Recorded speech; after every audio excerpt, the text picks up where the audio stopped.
அஸ்ஸலாமு அலைக்கும் வரஹ்மத்துல்லாஹி வபரகாத்துஹு. இன்று நாம் பார்க்க போகும் சூரா அல் பக்கராவின் 2வது பிரிவு.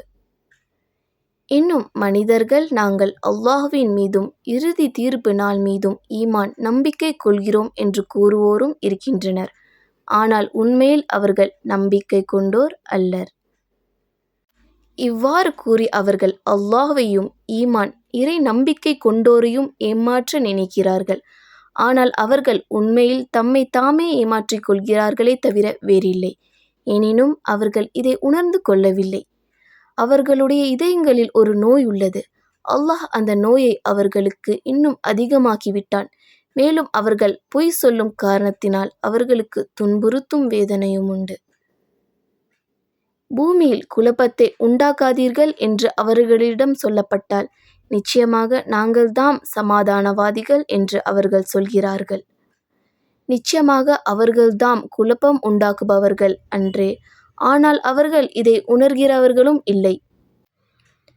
மற்ற மனிதர்கள் ஈமான் கொண்டது போன்று நீங்களும் ஈமான் கொள்ளுங்கள் என்று அவர்களிடம் சொல்லப்பட்டால் மூடர்கள் ஈமான் நம்பிக்கை கொண்டது போல் நாங்களும் நம்பிக்கை கொள்ள வேண்டுமா என்று கூறுகிறார்கள்.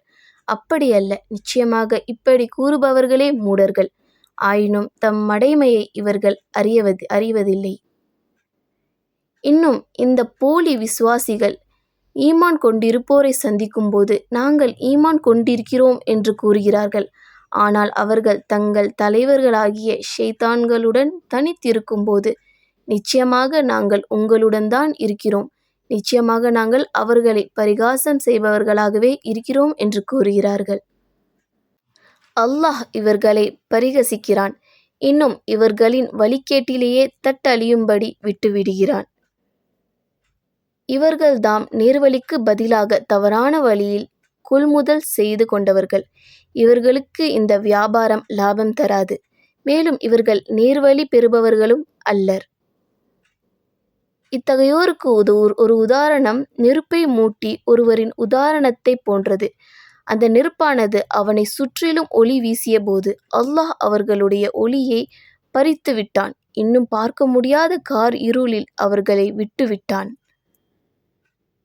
அவர்கள் செவிடர்களாக, ஊமையர்களாக, குருடர்களாக இருக்கின்றனர்.